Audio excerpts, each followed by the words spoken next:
ils ont opéré exactement comme Moïse. Alors frère Branham me dit, si Dieu prend l'esprit de Jésus-Christ et le Saint-Esprit, il les met en nous. Donc, nous allons opérer comme Jésus-Christ. C'est ça l'évangile. Il donne l'exemple d'un autre artiste. Il dit, moi je fais les arts plastiques. Il y a un grand artiste qu'on appelle Picasso. Ceux qui connaissent Picasso, il était très célèbre. Ses œuvres d'art coûtent très cher. Si on dit Nathan a reçu l'esprit de Picasso, ça signifie que Nathan va faire des peintures comme Picasso. Bon, maintenant, nous, on dit, nous avions reçu l'esprit de Jésus-Christ. Alors nous devons faire ces œuvres. Bon, maintenant, prier pour les malades, c'est à notre portée. En général, quand tu fais d'ailleurs, parce que dans toutes les églises, même dans les dénominations, il est fort. Mais maintenant, frère Branham nous a dit, les Messies avaient un signe. Quel était le signe du Messie? C'est les discernements de pensée. Alors, quand on arrive au milieu du message, beaucoup de gens vont dire, ah, ça c'est réservé à frère Branham. Faux. Jésus n'a jamais dit que ces œuvres-là, il n'y a que frère Branham qui doit les faire. Non. J'ai dit frère Branham, même frère Branham ne dit pas qu'il n'y a que lui qui peut les faire. Non. Si Dieu le veut, il peut les donner à qui il veut, comment il veut. Mais est-ce que s'il le donne à quelqu'un dans notre époque ici, il sera l'équivalent de frère Branham? Non. Parce que frère Branham, deux frères Branham, il ne peut pas en exister. C'est comme deux Élie, il ne peut pas en exister. Mais l'esprit d'Élie revenir, oui. L'esprit de discernement revenir, oui. Est-ce que vous comprenez?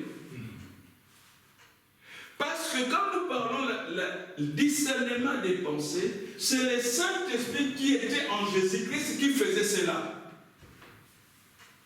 Maintenant, frère Branham nous a enseigné, il a pris une illustration. Il dit, c'est comme quand vous prenez une graine de maïs.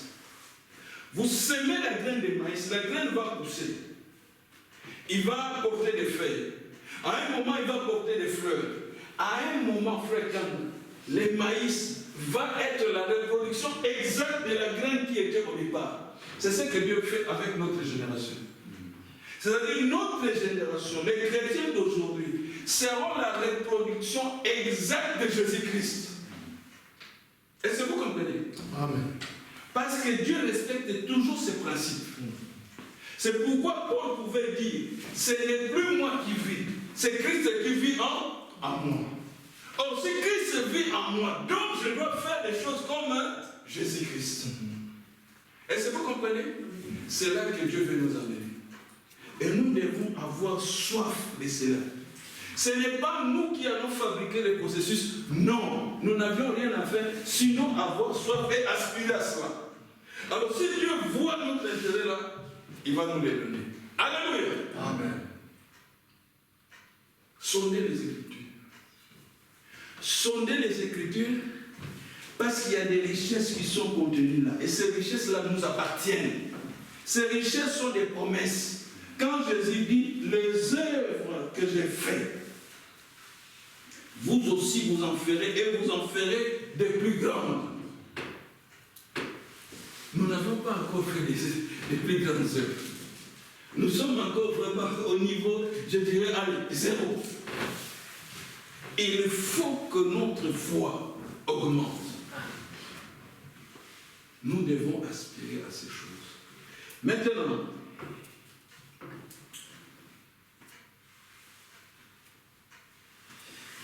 paragraphe 19, vous terminez l'histoire de ce jeune homme, le jeune prédicateur.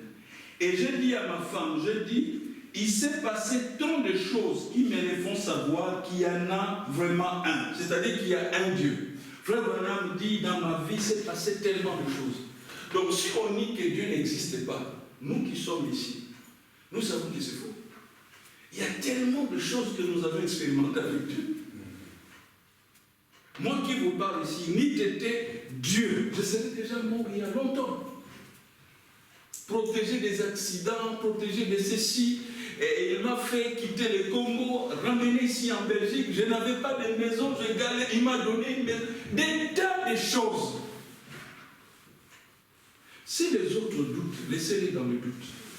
Mais pour nous, comme frère Branham dit, et j'ai dit à ma femme, j'ai dit, il s'est passé tant de choses qui me les font savoir qu'il y en a vraiment un. Je ne sais pas ce qui va m'arriver à la fin. Il se pourrait que je suive la même voie. Si jamais Dieu retirait sa main miséricordieuse de sur moi, je suivrai la même voie, c'est-à-dire la voie de l'évangile. Mais tant qu'il gardera sa main miséricordieuse sur moi et que je resterai sous sa conduite, je continuerai à avancer. Amen. Nous devons avancer dans notre vie. Ne suivez pas les racontars, ce sont des menteurs. Aujourd'hui, il dit ceci, demain, là, il dit ça, etc. Non, suivez l'évangile et avançons. De toutes les façons, le retour de Jésus-Christ est si proche. Amen. Maintenant, paragraphe 25, il dit, nous pouvons passer par beaucoup de difficultés et d'épreuves. Souvenez-vous simplement qu'il y a quelqu'un qui sait, qui éclaire le chemin, qui rend la chose réelle. Dans toutes nos difficultés, Jésus-Christ vient toujours au secours. Je me rappelle, frère, il y a quelques temps, quand il avait perdu sa femme, il était inconsolable. J'ai prié constamment pour lui. Mais je retrouve que maintenant, la douleur semble être partie. Qui a fait ça? C'est Jésus-Christ. Il est le grand consolateur. Quand il nous manque quelque chose, priez. Demandez, Seigneur, secours-moi. Viens au secours. La Bible dit, il est le secours qui ne manque jamais dans la détresse. Invoquez le nom du Seigneur Jésus-Christ. Il vous donnera toujours la solution.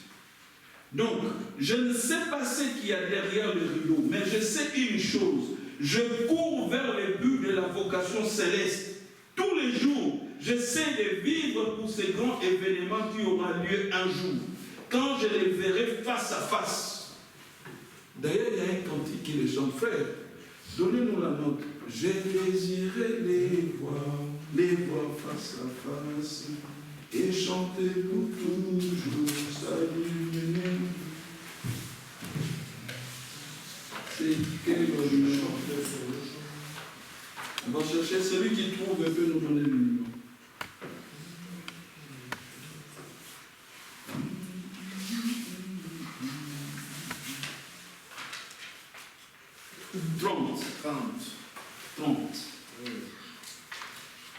Chantons-les de tout notre cœur, parce que notre désir, c'est de voir Jésus-Christ face à face.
Maintenant, je vais terminer. Nous allons prendre une écriture, Ephésiens 4, 8.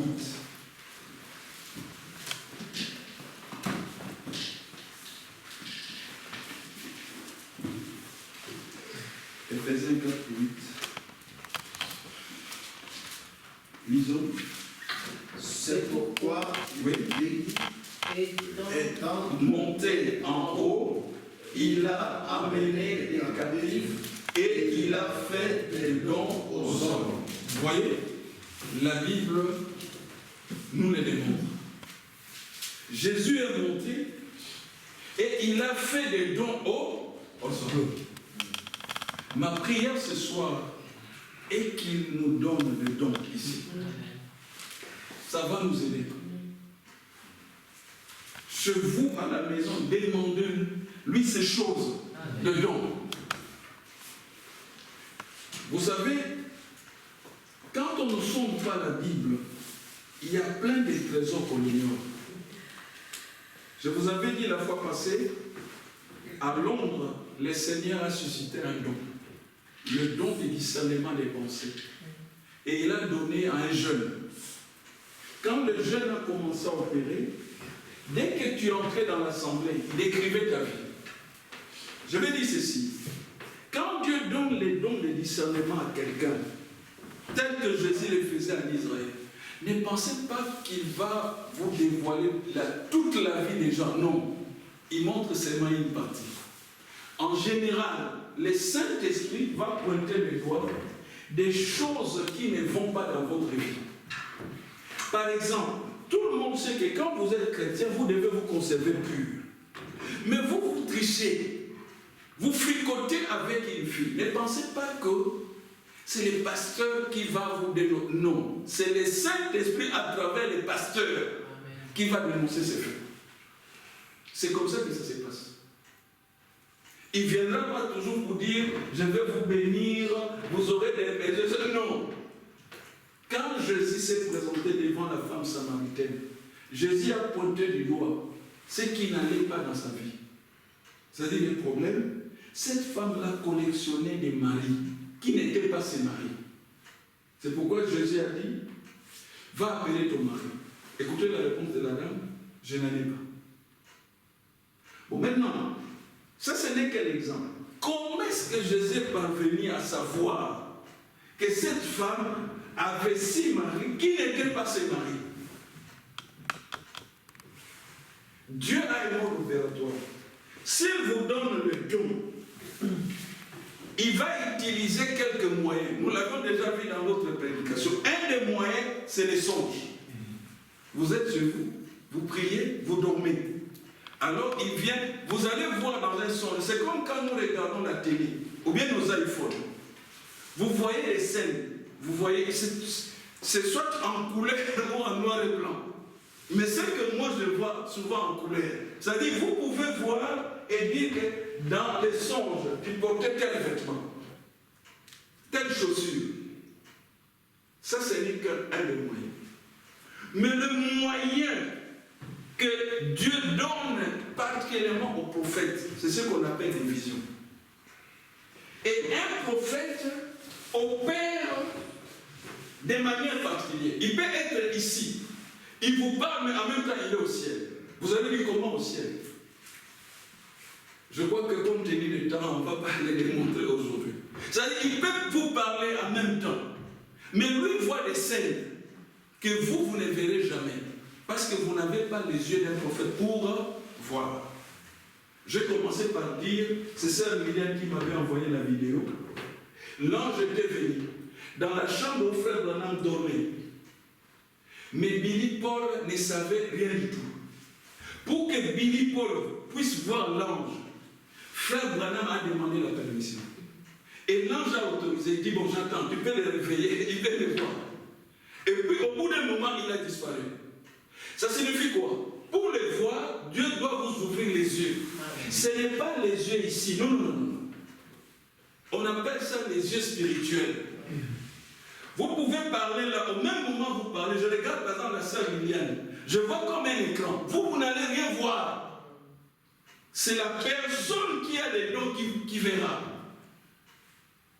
La personne qui a les dons peut voir les anges entrer ici, vous n'allez rien voir. C'est pourquoi Jésus disait, vous êtes aveugles, vous avez des yeux qui ne voient pas. Vous ne voyez pas les surnaturels.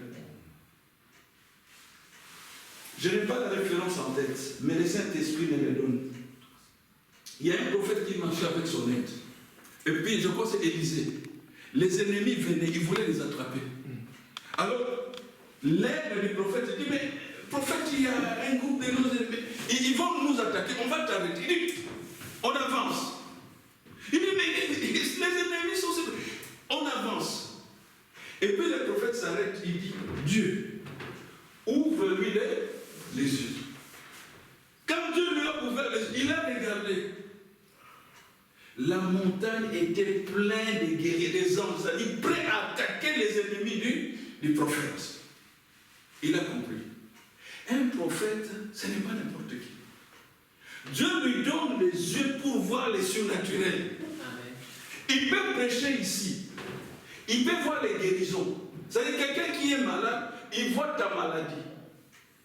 Quand on a des visions, quand Dieu vous donne des visions, il vous donne les plans généraux, il peut vous donner les plans rapprochés.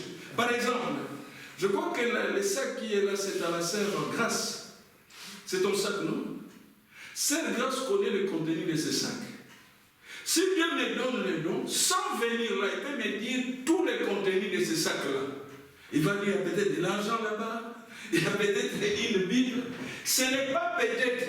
C'est-à-dire, Dieu va zoomer son sac. Il te montre l'intérieur. Et quand toi tu vois ça dans la vision, tu ne vas que répéter des choses qu'il y a là. Alors la sœur sera étonnée. Puisque c'est son sac. Normalement, même son mari ne sait pas les contenus de ce sac-là. N'est-ce pas, frère Frédéric? Mais le Saint-Esprit connaît les contenus. Vous comprenez? C'est ce don-là que Dieu avait donné à Frère Branham. Peu importe la maladie, Frère Branham n'était pas un médecin. Mais Dieu lui donnait des visions. Maintenant, ça, c'est un des moyens que Dieu donne aux prophètes. Ce n'est pas l'unique moyen. Il y a un autre moyen qu'il les donne. C'est l'aide d'un ange. Par exemple, quand nous lisons dans les livres d'Apocalypse, nous voyons, lisons-les. Apocalypse 1. Écoutez ce que Jean va dire. Oh non, frère, l'histoire des anges. Mais vous n'êtes pas Dieu. Et puis vous êtes incrédule. Apocalypse 1.1. Lisons tous ensemble. Allons-y. Révélation de Jésus-Christ que Dieu lui a donné pour montrer à ses serviteurs les choses qui doivent arriver bientôt et qu'il a fait connaître par l'envoi de qui? De son ange. Mais tu ne fais même pas écrire l'Apocalypse. Si l'ange n'était pas envoyé, non. Où est-ce que tu vas tirer ces histoires-là? Tu vas les tirer où? Dans quelle université théologique tu vas sortir l'Apocalypse? Non. C'est Dieu qui prend un ange, il l'envoie à Jean. Alors l'ange lui dit, écris ceci, écris cela. Parfois il dit, bon, tu vois ça. Alors Jean dit, je ne comprends pas. L'ange lui donne l'explication. Ce que tu as vu, c'est ça, ça, ça. Mais s'il n'y a pas un ange qui vient en ton aide, t'aider, mais comment tu vas comprendre ça? Tu ne peux pas comprendre. Vous voyez que les anges sont nécessaires. Ce sont nos compagnons de service. Ici même dans l'Apocalypse, Jean lui-même confesse, il y a certaines choses, il voit la vie, il dit, je ne comprends pas. Alors il dit à l'ange, qu'est-ce que ça signifie? Vous comprenez? Et l'ange lui donne l'explication. Dans Daniel, si vous connaissez le livre de Daniel, Dieu envoie aussi un ange à Daniel. Est-ce que vous comprenez? Maintenant, le christianisme n'existerait pas si Dieu n'avait pas envoyé un ange à Marie. Donc, la Bible en elle-même n'est pas suffisante. La Bible doit être complétée par des visions. La Bible doit être complétée par les paroles qu'apportent les anges. La Bible doit être complétée par les dons. Si vous doutez de cela, il y a certaines questions que si Dieu ne vous envoie pas un ange, vous n'allez pas trouver la réponse. Alléluia. Amen. Donc, respectez ces anges-là. Nous ne les adorons pas. Ce sont nos compagnons de service. Ils viennent en aide. Bon, maintenant, si ce sont des anges de l'Éternel, ils ne peuvent pas vous demander de les adorer. Jamais. Jean a failli commettre l'erreur. Vous connaissez, c'est dans Apocalypse 22. Voici l'erreur de Jean. Tellement que l'ange l'avait épaté par des révélations. par des interprétations, Jean a failli l'adorer. Je vais le lire rapidement.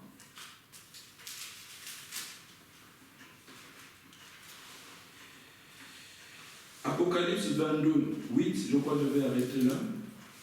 C'est moi, Jean, qui ai 22, 8, qui ai entendu et vu ces choses. Et quand j'ai entendu et vu, je tombais aux pieds de l'ange qui me les montrait pour l'adorer. Qui l'a montré? Vous êtes fatigué, je crois. C'est l'ange qui l'a montré. Vous voyez?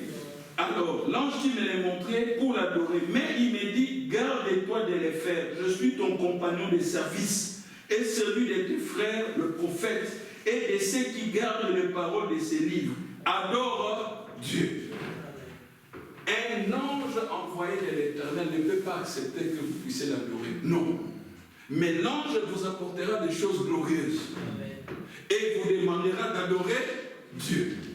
Un bon serviteur de Dieu n'acceptera jamais que vous l'adorez.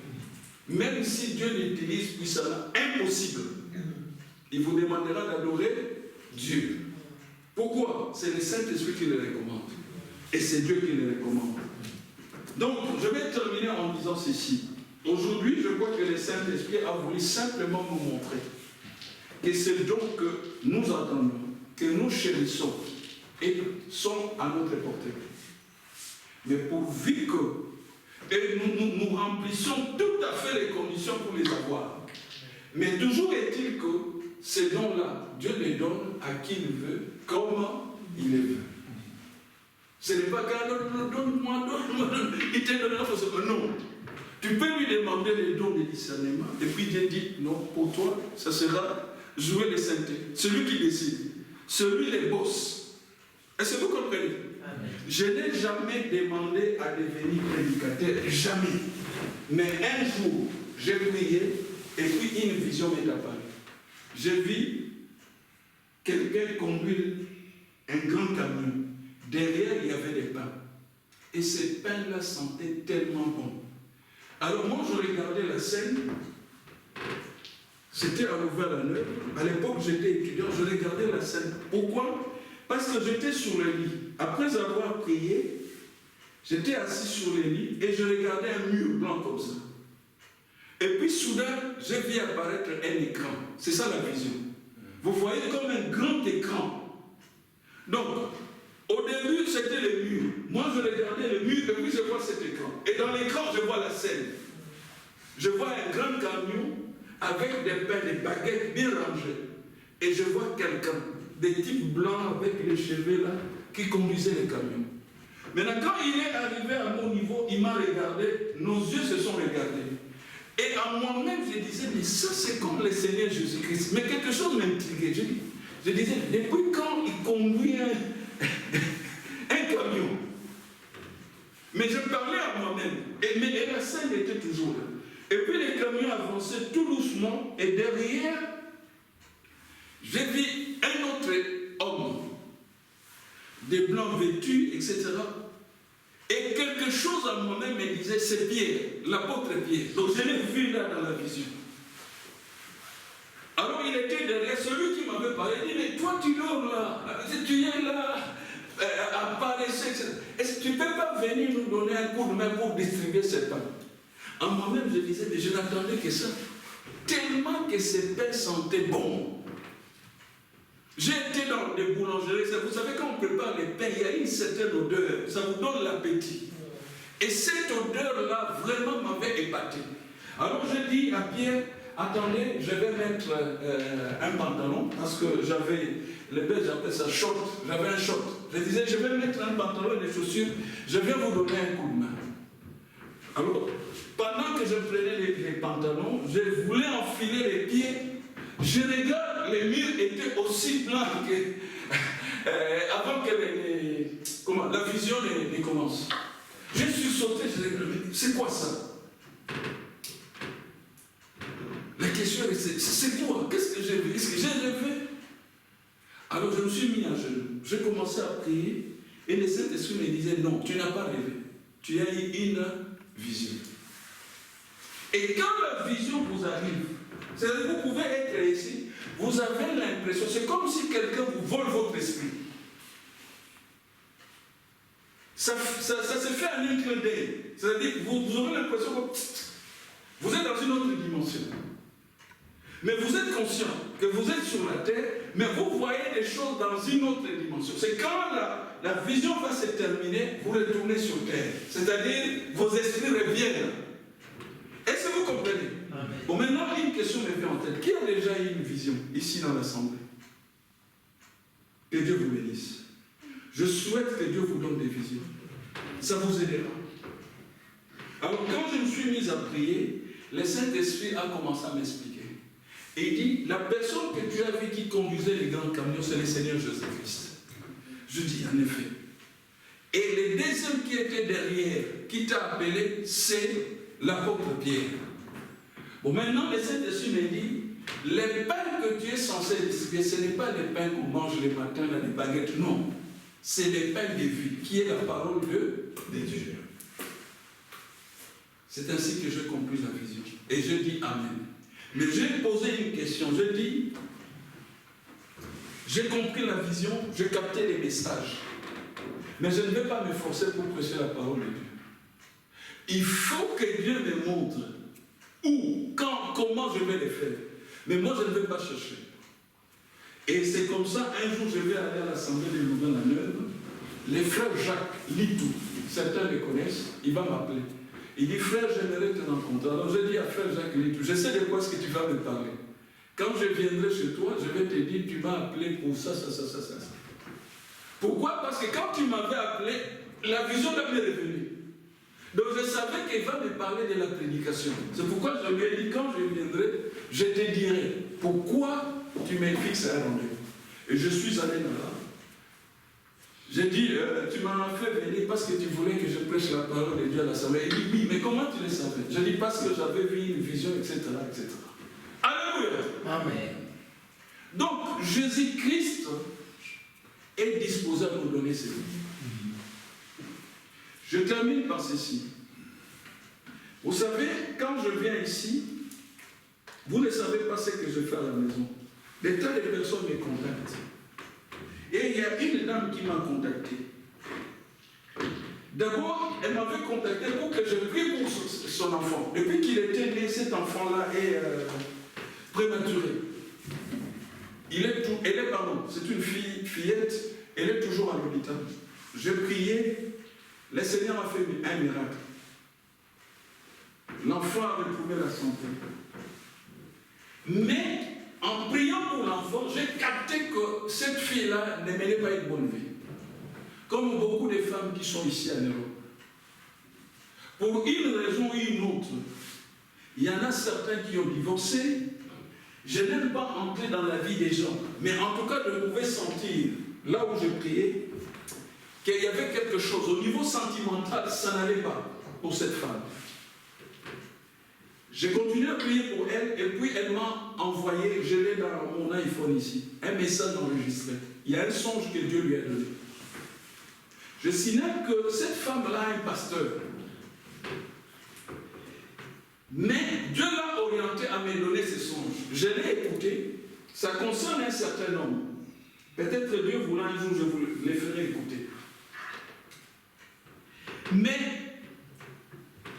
quand je l'ai écouté, je trouvais que la femme n'en avait pas la bonne interprétation. Vous savez, quand une femme a déjà 2 enfants, son âge avance et qu'elle n'a pas de mari, son rêve secret, c'est d'en avoir un. Alors c'est là que les femmes en général commettent des rêves.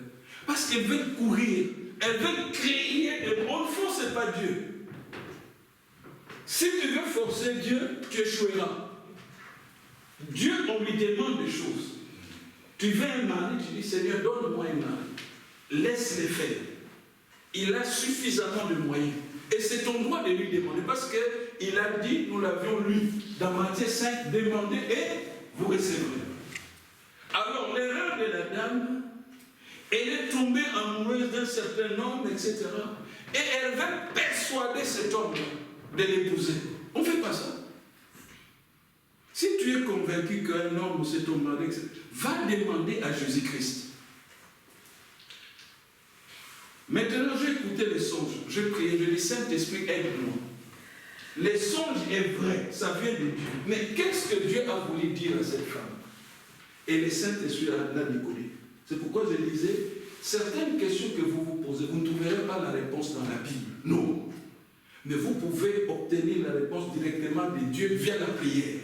Si vous priez, Dieu vous donnera la réponse. Quand Nabucodonosor avait eu son songe, personne ne savait lui donner le songe et l'interprétation. Daniel est allé prier, Dieu lui a donné les songes et l'interprétation. Alléluia. Amen. Bref, je vais appeler cette femme pour lui dire les maris qu'elle aime. Non, ce n'est pas son mari. C'est elle qui veut embobiner, entuber cet homme. Mais dans les songes, Dieu lui a dit que le mari de cette femme viendrait du Canada. Je ne suis pas prophète, mais ce contenu là-dedans. Donc, son mari existe. La femme est ici en Belgique, mais son mari viendra du Canada. Maintenant, est-ce que Dieu m'a montré, m'a donné le nom? Non. Dieu m'a dit seulement, c'est dit dans le son. C'est la dame elle-même qui dit. Mais elle a une mauvaise interprétation. Mais Dieu lui a dit, son mari viendra du Canada. Vous pouvez être ici en Belgique, votre mari peut venir des États-Unis. Je n'en sais rien, c'est Jésus qui connaît. Bon, maintenant, si vous voulez connaître, demandez à Jésus-Christ. Je termine par ceci. Lorsque Joseph voulait se séparer des maris, Dieu lui a envoyé un ange. Il a dit non, non, non.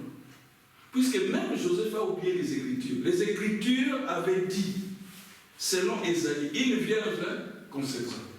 Et Marie lui a dit, mais non, je suis grosse. Mais c'est Dieu qui a fait. Dieu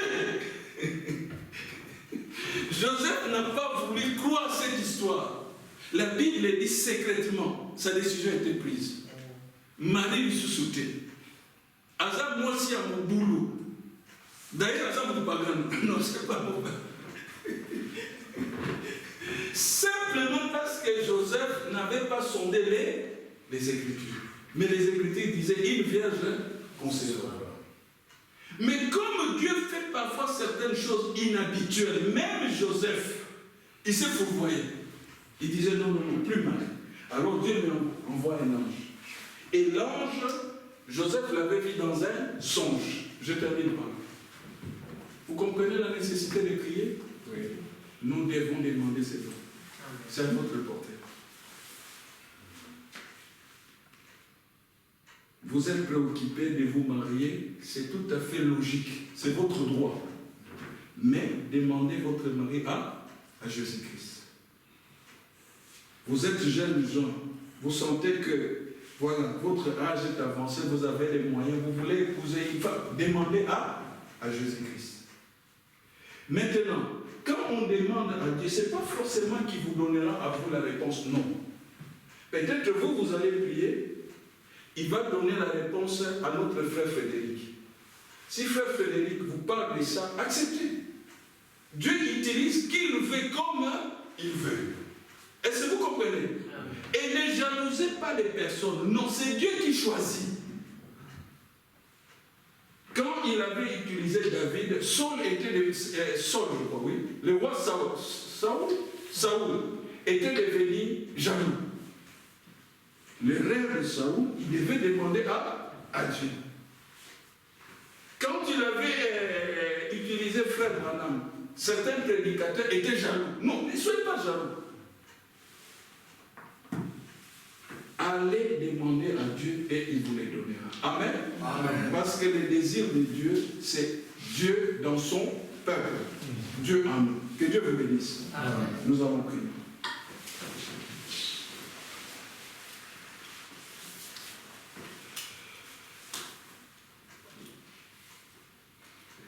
Nous avions vu que Jésus-Christ est le même. Nous ne sommes pas élevés nous-mêmes. Nous avions élevé le nom de Jésus-Christ. Il est le Messie. Il est le donateur de tout don excellent. Nous avions lu dans la Bible, dans les livres des Hébreux, qu'il est monté et il a fait des dons aux hommes. Je ne sais pas quel est le don dont vous avez soif. vous devez les désirer. Vous devez sonner les Écritures. Vous devez les demander à Jésus-Christ. Pas seulement le don spirituel, mais nos besoins au quotidien. Peut-être vous traversez des moments difficiles. Parce que les chrétiens, notre vie chrétienne est faite de haut et de bas. Mais nous sommes là pour unir nos efforts et lutter. Nous avions notre Seigneur qui est là. Je laisse un peu ce petit temps pour que chacun d'entre nous prie librement en demandant ce qu'il désire à Jésus-Christ. Il nous a parlé. Maintenant, c'est notre tour de lui parler. Que chacun prie librement. Et puis, je demanderai à Frère Kane de clôturer ce moment de prière. Seigneur Jésus-Christ, merci. Merci pour ta parole qui est infaillible. Ta parole qui nous fortifie, qui nous édifie.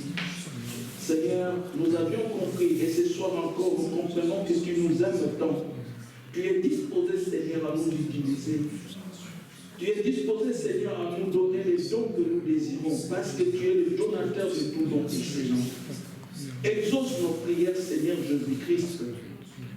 Tu connais, toi qui sondes les reins de cœur, tu connais nos besoins. Oh Seigneur Jésus-Christ, ce soir encore, nous nous abandonnons entre tes mains.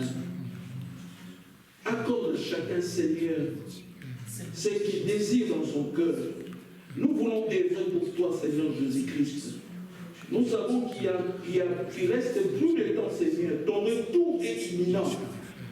Alors nous te demandons, comme l'argile, entre les mains du potier, Seigneur, façonne-nous à la stature d'un homme parfait, à la stature de Jésus-Christ. Donne-nous, Seigneur, de vie de prière, non pas seulement ici à l'Assemblée, mais dans nos maisons. Donne-nous la force, le temps de sonder les Écritures, de méditer ces choses, toutes ces glorieuses promesses que tu as faites pour nous. Tu as dit que les œuvres que tu faisais, nous les ferons aussi, et nous en ferons les plus grandes. C'est cela notre foi, Seigneur Jésus-Christ, de ce soir. Viens au milieu de nous, Seigneur Jésus-Christ, répandre tes bénédictions, parce que nos vies dépendent de toi. Et comme nous l'avions chanté, Seigneur, vu que ton retour est imminent, Seigneur, quand tu viendras chercher ton épouse, ne nous oublie pas, Seigneur Jésus-Christ. Éloigne de nous les péchés, Seigneur, éloigne de nous les iniquités, et garde-nous dans ta sainteté. Inonde nos cœurs par ton Saint-Esprit, pour que nous puissions produire les fruits nécessaires et faire les œuvres que tu attends de nous. Sois loué, sois glorifié. Bénis chaque bien-aimé frère, chaque bien-aimé soeur qui a disposé son temps de venir dans ta maison, Seigneur. Que tes bénédictions nous accompagnent. Garde-nous dans ta parole et laisse-nous, Seigneur, demeurer dans ta parole. Car c'est là les chemins de la victoire et les chemins du salut. Couvre-nous par ton sang précieux que tu avais versé à Golgotha et rends-nous plus que vainqueurs, maintenant et à jamais. C'est au nom de Jésus-Christ que j'ai ainsi prié et demandé. Amen. Amen. Frère Kanda va prier pour nous encore. Notre Père céleste, Dieu très saint, comme tu le dis dans ta parole, que tes yeux regardent à quiconque se confie en toi, afin que son âme ne soit pas livrée à la mort. Après avoir entendu ta parole, qui est la parole de vérité, nous ne voulons pas nous confier à notre vieil homme, mais à l'homme nouveau, qui est créé selon ta grâce, selon ton désir, afin que toi seul tu nous conduises, car Jésus a dit, sans moi vous ne pouvez rien faire. Amen. C'est vrai, Seigneur, nous avons confiance en ta bonté, en ta grâce divine.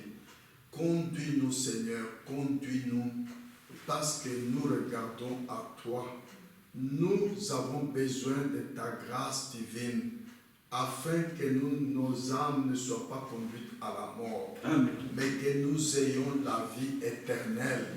Peu importe de quelle manière nous vivons, c'est parce que tu n'es pas avec nous. nous te supplions d'être avec chacun de nous, Amen. en regardant à sa foi que tu lui as donnée, de telle sorte que l'ennemi Satan soit vaincu et qu'en chacun de nous soit manifesté le don que tu as donné à chacun de nous, parce que tu ne peux pas mentir dans ta parole. Amen. Nous l'avons lu, Seigneur. Jésus étant monté en haut, il a fait des dons aux hommes. C'est la vérité.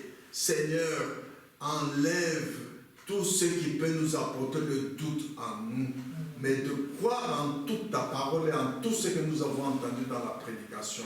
Bénis ton serviteur que tu as utilisé pour nous parler et bénis chaque oreille qui a écouté cette parole en se confiant en toi. Au nom de Jésus-Christ.